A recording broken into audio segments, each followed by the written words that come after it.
In this demonstration, I will be preparing cinnamon rolls. This is part 1, the dough. To make our cinnamon rolls from start to finish, we'll need flour. We're going to use bread flour, but you could get by with all-purpose flour. This dough also has sugar, salt, eggs, milk. Important ingredient in cinnamon rolls is yeast. The filling has cinnamon, sugar, brown sugar, and margarine.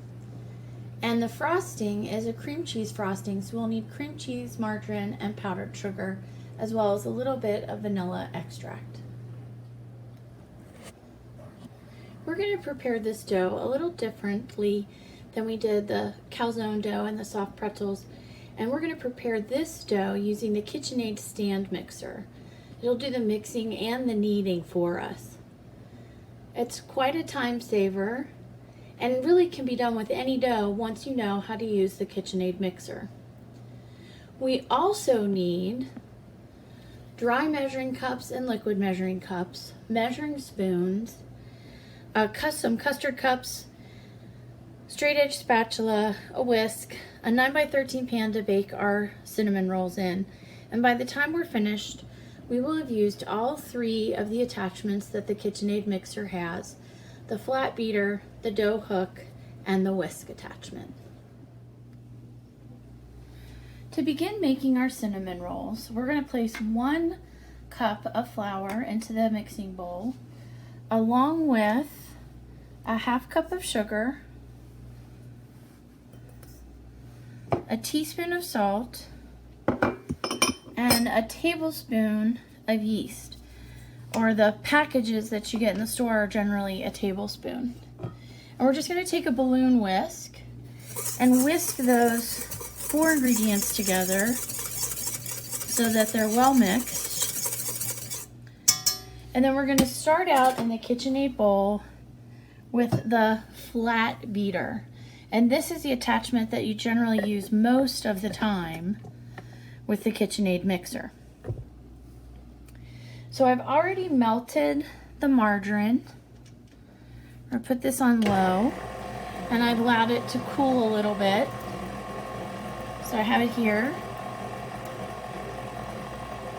And we're just going to drizzle that in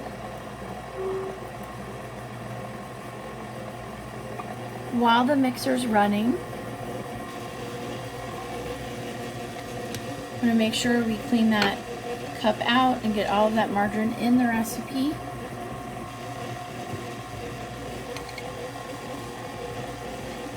And then once that is mixed in, we're going to add our milk. The milk has to be 110 degrees and it has to be that temperature right as you add it. So we've microwaved our milk, and right before we add it, we need to test the temperature with the thermometer. It needs to be at about 110 degrees or just slightly below. This seems to be a little bit warm, just a couple of degrees. We're going to stir because that can help cool it off just slightly. And we're going to test that temperature with the thermometer in the middle of the measuring cup, not touching the sides and not touching the bottom. This is still measuring just a little high. So again, we're going to stir it just to cool it off slightly.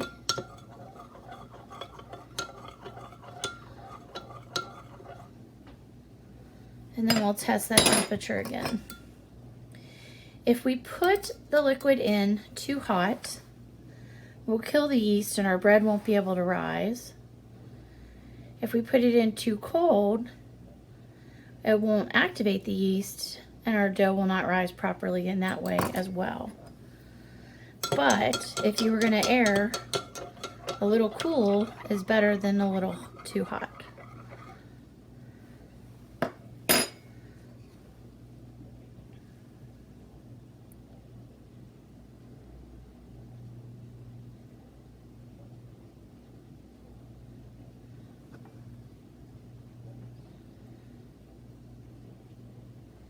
Okay, so our yeast has gotten to a good temperature. And we're gonna just drizzle this in while the mixer is running.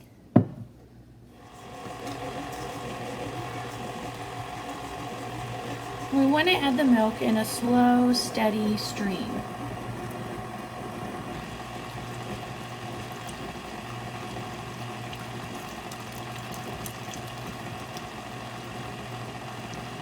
And then we're going to mix this for 2 minutes.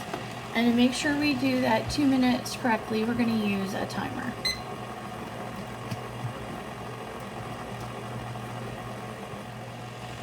Part of the way through that 2 minutes, we're going to pause the mixer. We're going to lift. We're going to make sure we scrape everything off the sides and the bottom of the bowl so that everything gets mixed in correctly and nothing gets stuck or trapped underneath the main mixture.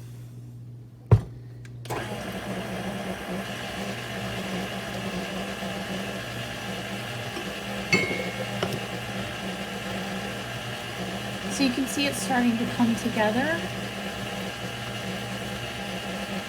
Just another minute left.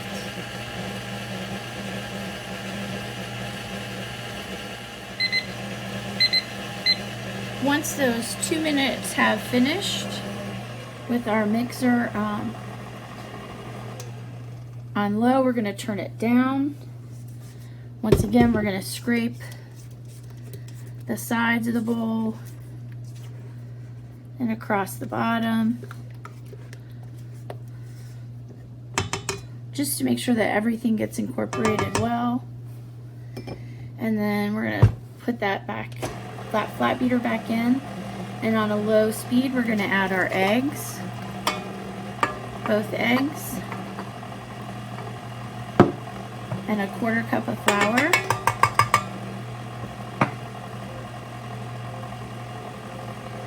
And then we're going to mix that for 1 minute. And again, we're going to make sure we use the timer.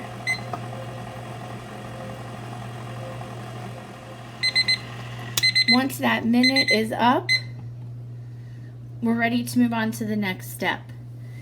Now this is where the KitchenAid mixer becomes very important. If you did not have a stand mixer or a heavy-duty stand mixer, to this point, you would still want to use your hand mixer all the way through this step where you add the 1/4 cup of flour and the eggs and beat for a minute. With just a hand mixer, you would need to put that away and do the rest of this with a wooden spoon, and then you'd use a pastry board and some flour and knead it by hand. But this dough we're going to make completely with the KitchenAid mixer. So I still have the flat beater attached, and I still want that for right now. But on a low speed, I'm going to stir in as much of the remaining flour as I can. So right now I have 1 1/4 cups of flour in here, because you want to keep track of it. The recipe calls for 4 1/2, and you want to make sure you know what you have. When that flour is mixed in, I'll have 2 1/4. So just on low, we'll let that mix in. And then we'll slowly add some more flour.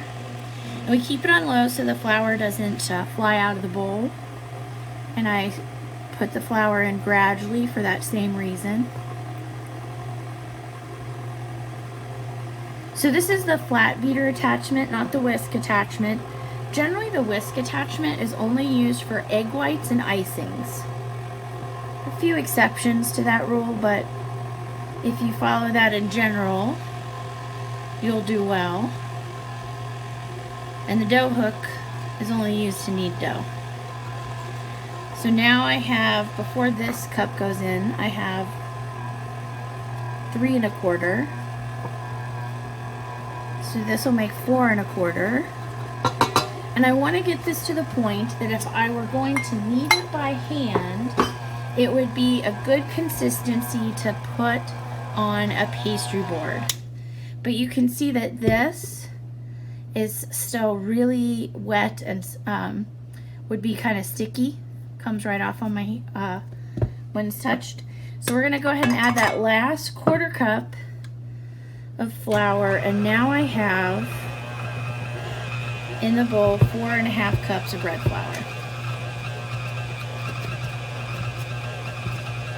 So I'm gonna let that mix in. And you can see now it's started to pull away from the sides of the bowl a little bit better. It holds its shape a lot more. So we're gonna go ahead and clean that off of the flat beater. And instead of turning this is where we would put it on a pastry board if we were kneading it by hand. But we're gonna let the mixer do the kneading for us today. And instead of turning it out onto a floured surface, we're gonna switch to the dough hook. And so any yeast bread recipe that you prepared, you could follow this same set of steps. When you would turn it onto the pastry board and knead it by hand, you switch from the flat beater to the dough hook. And just like you would add flour with your pastry board, the same thing happens here with the dough hook. Like any other yeast bread, it'll tell you how much flour it needs. You just have to pay attention to it. So it's still really sticky. So we're gonna do a light dusting on the top, just like we would do with a pastry board. Now, it's really important, just as if we were kneading it by hand, that it kneads for the right amount of time. And for this recipe, that's 8 to 10 minutes. So I'm gonna set my timer for 8 minutes. And on a low speed, with the mixer locked down so that it can't come up, we're gonna let this knead. And then during this time of kneading, we'll make sure to pause the mixer occasionally, push it back down into the bowl, scrape the sides clean, see how the dough feels, and add flour if necessary. The cinnamon roll dough is a much richer dough than any other dough we've prepared in class. For a couple of reasons. It has a lot more sugar than anything else we've done. It is a sweet dough for that reason. It has a lot more margarine in it, a lot more fat, which is going to help make them a little more tender. And it uses milk instead of water as the liquid.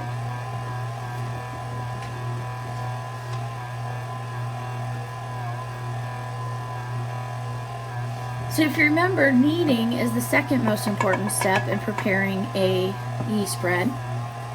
If we do not knead the dough the proper amount of time, we're going to have problems and our dough is not going to rise properly. If we under-knead it, then it won't develop enough structure to trap carbon dioxide that's produced by the yeast when it feeds on the sugar, and the dough won't be able to rise. If we overdo it and produce too much structure, then the carbon dioxide gas that's produced won't be able to expand the dough because it'll be too tough, and that's going to cause us problems as well. Of course, the first important step was making sure that liquid was the right temperature so the yeast could be productive, activated, and work well.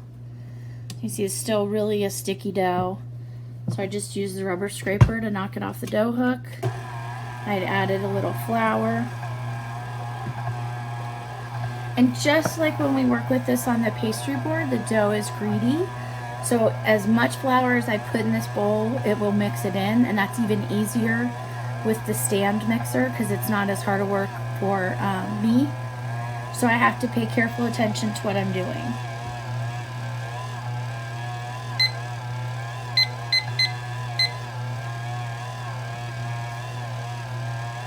So I can see it's still really clinging to the sides of the bowl. So I'm going to add just a little bit of flour. And remember, you only add a little bit at a time because you can always add more flour, but there's no way to take too much flour back out of the dough. So I'm just going to pause this again, lift it up. Before I knock the rest of that dough off of the dough hook, I'm going to scrape the bottom, make sure there's not any flour hiding down here. that would get mixed into my dough at the last minute and make it too dry and tough.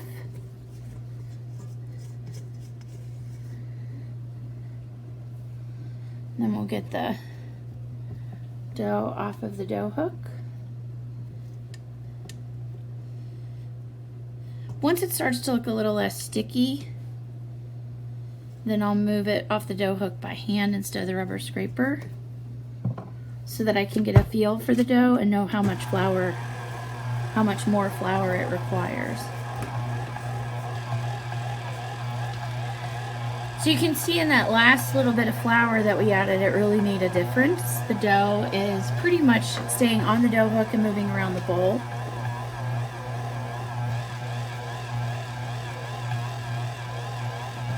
Just a light dusting in here more.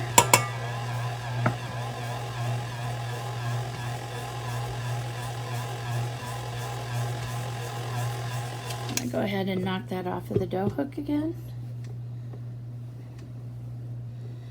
It's still a little sticky.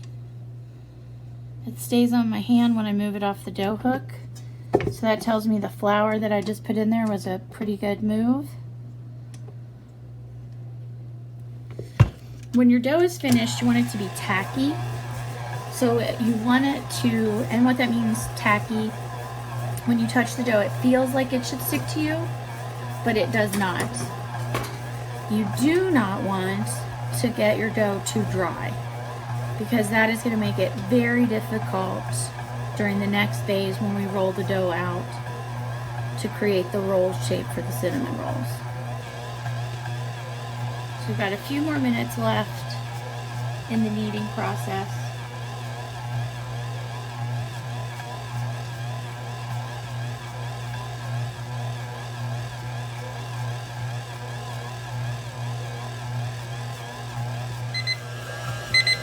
So once those 8 minutes have finished, we're going to turn our dough off. We're going to take it off the dough hook once again, and we're going to check the consistency of that dough. It's still just a little bit sticky, but that's why I like to set it for 8 minutes, so that I still have up to 2 more minutes that I could knead this dough. I wouldn't go over the time, and I can get it just right. Let's get all the dough off the top of the dough hook, that back down in the bowl. Set our timer for 2 minutes, because that's the maximum amount of time left that we want to knead the dough. But once we get it to the right texture and the right feel, it's not dry, it's not sticky, then we're going to stop kneading the dough. So I can see that that flour is mixed in. I'll pause the mixer. You can see now the dough almost doesn't come off on my hands, just a little. So knock that down. Just a light dusting of flour left. And I think this might be enough to do the trick.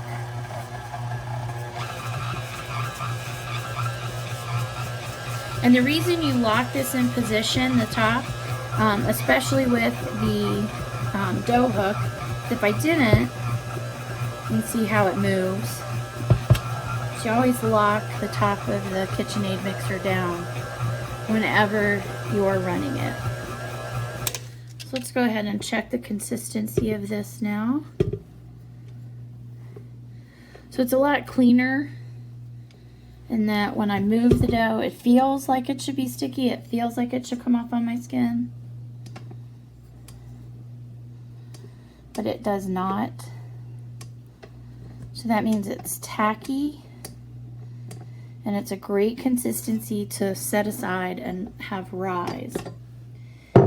So at this point, you could take the dough out of the bowl, grease the bowl, grease the top of the dough, cover it with a towel, place it in a warm place in your kitchen to rise for 2 hours.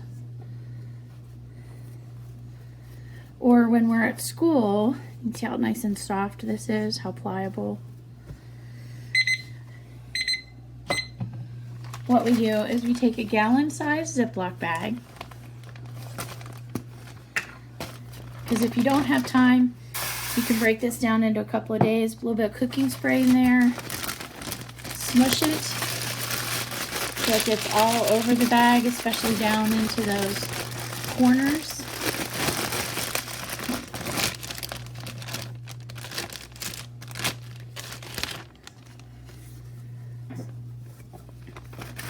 And I like to leave this, even if I'm going to put it in the refrigerator for a cool rise overnight. If I can, I like to leave it in the bag on the counter for 20 to 30 minutes to get it off to a good start.